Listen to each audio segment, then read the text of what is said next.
30 अक्टूबर 2024 सुबह के लगभग 7 बजे का वक्त धर्मापुर के कबीरुद्दीनपुर में जो कुछ हुआ वो आप सबने देखा और सुना था।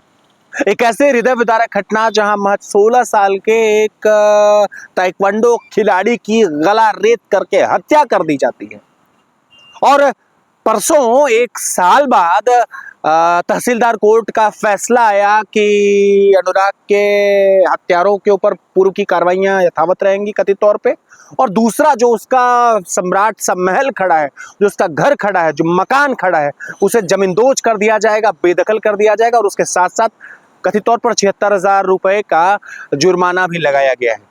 एक घटना तो ये, एक दूसरी घटना पिछले महीने की है जहां धर्मापुर के कुचमुच से ताल्लुक रखने वाले संगरू राम की शादी 75 वर्ष की उम्र में मनभावती 35 साल कथित तौर पर जिसकी उम्र है उसके साथ हो जाती है।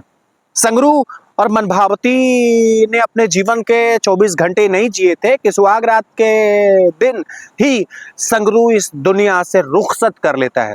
उस घटना की जब पूरी परत खोलने की हमने कोशिश की तो मामला निकल करके आया कि स्पष्ट प्रशासन में नहीं कर पाया कि किस कारण से संगरू की मौत हुई है।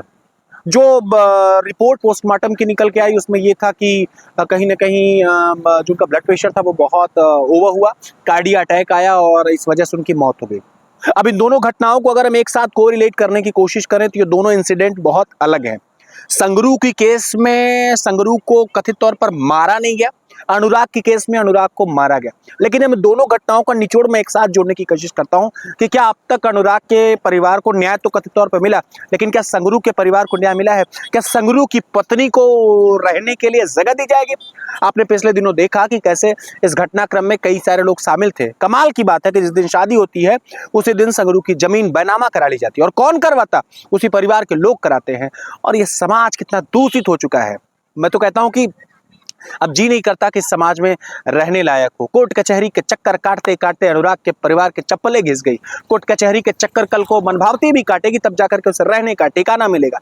न मालूम कितने ऐसे वीडियो वायरल हो रहे हैं जो संगरू और मनभावती के प्रेम को बयां करते हैं।